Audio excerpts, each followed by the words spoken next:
Hey there, and welcome back to Transformers Revenge of the Fallen, the game! As you recall, in the last episode, I showed you the new and improved G1 Colors Bumblebee, as well as the new G1 Cliffjumper skin. And now, I'm going to be showing you another set of updates that I have done to another set of characters, the Combaticons. Now, there may not be a whole lot to mention, but there is something that is pretty significant. So, let's just get to it, why don't we? Up first, the Combaticon Scout Swindle. Now, he hasn't had a lot of significant changes since you last saw him, but he does have some stuff that I have changed, which best way to show you that would be in Blender. So let's go jump to that right now. Well, the most prominent detail I have done is with his glass. If you recall back to the older skin, you'll notice that the glass areas are all pitch black, and that applies to the original skin as well. So, since I wasn't too fond of the empty look there, I actually copied the texture from vehicle mode and slapped it onto robot mode with, well, pretty much perfect results. I actually did the same thing to the default skin as well, basically making that an enhanced version as well. Did the same thing to the rear doors as well. So the glass is a nice touch, gives them a lot more life. And the G1 Colors version has the appropriate window color as the actual G1 Swindle. So again, maybe a simple detail, but I think it adds quite a bit. Really not a whole lot done to him. Most of him was pretty much set up when I first showed him to you. That is, robot mode anyway. Vehicle mode has had some pretty significant work done. So, the Cabanacon Scout's vehicle has seen some minor but significant changes.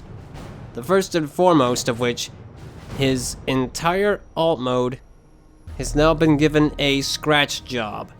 Here's a comparison between the old and the new. Yeah, I know it may not seem like much, but it really adds life to his skin. Scratches are life. Quote me on that. And of course, you'll obviously notice that the windows have been changed as well to match with the proper G1 color, right? Other than that, I don't think there's a whole lot that's been changed here. Minor but significant changes. Everything else seems to be pretty much where it needs to be. That's honestly all I can about show in Blender. It may be pointless, but let's show them off in game all the same.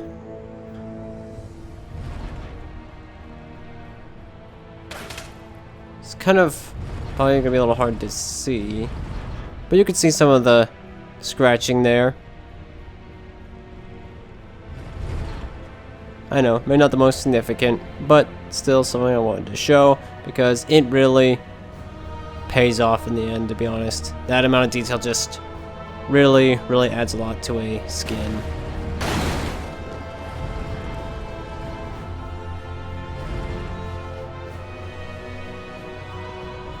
Again, not a whole lot, but I think it's worth mentioning all the same.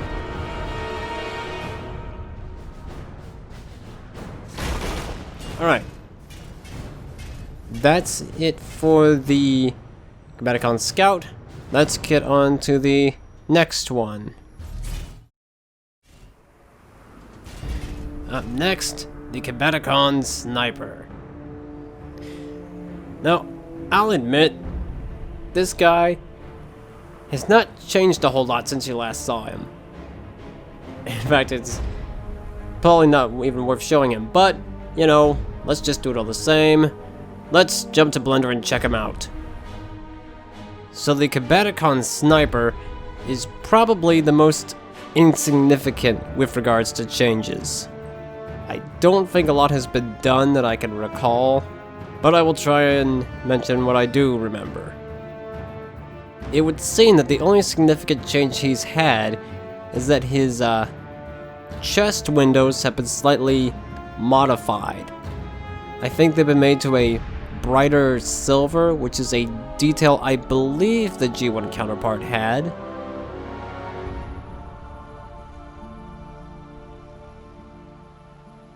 But I think, honestly, that's about all he's gotten since then, since he was already scratched, his parts were already cleared out, so he was all set to go. Yeah, I think he has had very little updates since then, but, you know, I figured I'd show this off all the same. Now, I don't know if alt mode has had any significant changes as well, but let's take a look all the same. So, as far as I can tell, Vortex has had, like, little to no changes from when you last saw him. I don't exactly have my old textures for him anymore, so I'm just gonna be taking my best guess here. I think if there's any change, it's that his cockpit hatch edge is brighter, just like the robot mode. I don't remember if my old skin had that or not, but I don't think it did, so that is a change that has been made. He does have his reverse logos now. I mean, he always did, but I have the meshes for them now. Don't worry about that green one on the tail. That won't be there in game. That's just a bit of a bug. But, yeah. I don't think there is a lot here that I can show you. So, let's look at him in game all the same. But, let's take a look at his alt mode in game, plain as Starscream, because the camera's better. Yeah, as you can see, just as I told you, the additional logos have been removed.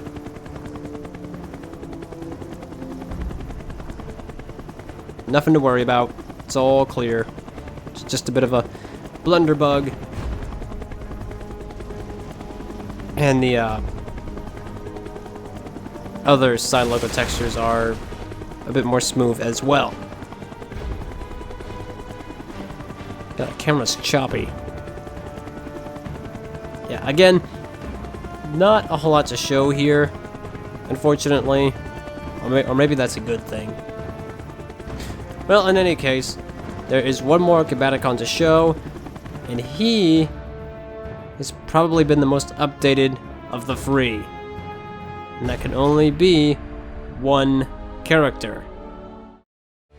The Combaticon Warrior.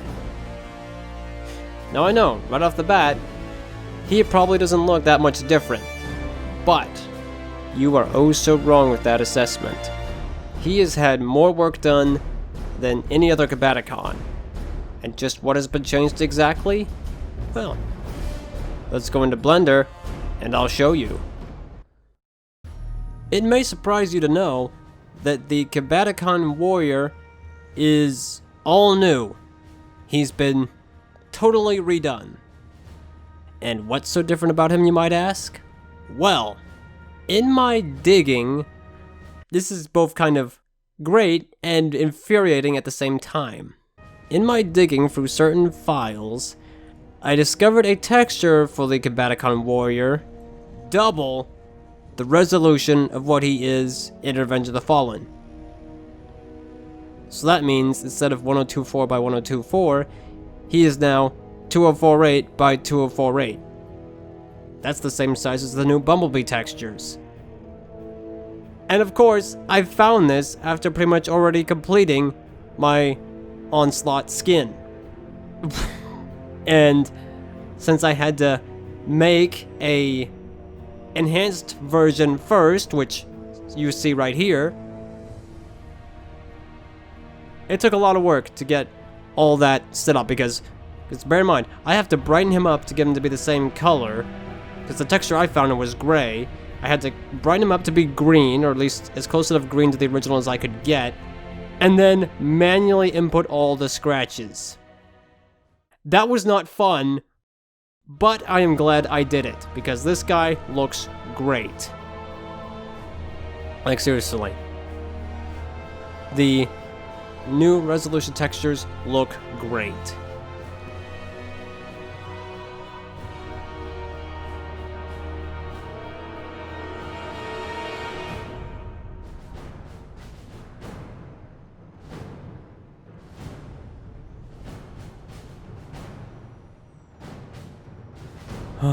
Yeah, it was a lot of work to get that done, but I am pleased. Well, aside from that, there have been some additional changes since then. The head, for one, has been slightly modified. I think I made the visor a bit more, wider, I think. And also added a section into the middle of the head that kind of made the visor look to be a little bigger. If the head looks a little wonky to you, it's because it is. Weirdly enough, the texture I found has a different... So I had to upscale one from the Revenge texture to match with this. So it looks a little wonky, but it's the best I could do. Yeah, he's... Oh, yes. I think he's got his, the lines above his missile pods. I don't remember if the original had it. At least when I showed him to you. Regardless, he has it now. And he's got the... I think the warning logo as well. Right there. Yeah, you can see all those scratches. I had to manually input all those. So... yeah. That wasn't fun. I think I also fixed up a lot of the pieces that were mismatched in terms of color, I think, because there were some sections that were one color on one side and were another on the other. So that has been fixed as far as I can tell. Okay, the hand. Let me mention this real quick. That hand looks weird. Okay, and I guess it's just the way they set it up, because since one half is blue and the other is green, they are assigned to textures that are supposed to be that color on this guy. But I think the hand section was improperly UV mapped, so it doesn't blend very well, unfortunately. So if I can find a solution, I'll try and fix it, but I think that's just how it's gonna be. Not that you see this guy's hand very often anyway. Oh yeah, he's got hands now, because I don't think my original model did. He does now, and it looks very good. I think everything else is about the same, as far as I can tell anyway.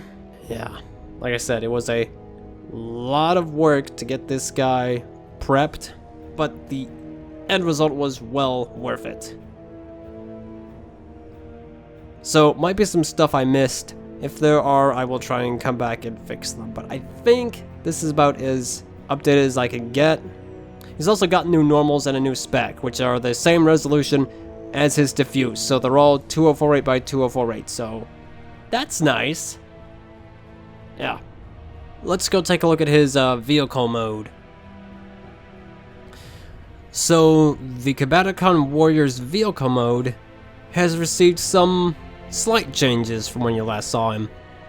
Mostly just a full scratch job. Because again, scratch jobs are life. And they really sell the look on this guy. They really do. He is still 1024 by 1024 because I was unable to find any vehicle textures in any bigger resolution, unfortunately. So I'm starting to think that there are bigger textures for every character in Revenge of the Fallen, but they're just locked away somewhere, which is a pity. Would have been really cool to have them all in 2048 by 2048. But, you know, Yeah, aside from that, I don't think there's anything different that I can recall. It's pretty much just a fleshed out scratch job. But it looks very good. Looks very nice. Why don't we take one last look at him in game? So yeah. A lot more to him than you previously thought, huh? I don't know how you go about exactly comparing a new spec and normal texture. That's kind of hard to tell, I think. It certainly looks sharper from what I can tell, but, you know, that's hard to compare. Still looks very good, very good. The transform. Yeah, I could... Wait a minute. Hold on one second. You can certainly see the limitations of the low-res quality, but... Is he... Hold on. Maybe I'm crazy. But I don't think he has any normals. Does he? He might not. It does look a little bland, doesn't it? Because you look at robot mode, it's all nice and shiny. You can see everything. But in vehicle mode, it looks really dull. Yeah, he might be missing normals. Which is weird, but... I don't know. Looks like he is. Yeah, look how shiny that is. And then he turns into that, and it's just all dull and icky. That's weird. What was that? Some kind of kung fu position? Do it again. Huh. Well, that is the updated Cabaticons for you. Maybe a bit of a filler video, but I think it was worth showing off all the same. Especially the warrior. Well, there's still quite a few enhancements to be made, so updates might be a little scarce. But I will hopefully have a all-new character for you soon. I'm hoping. We'll see if I get him done in time. But, till then, I'll see you in the next episode with a hopefully new character that's something. Later.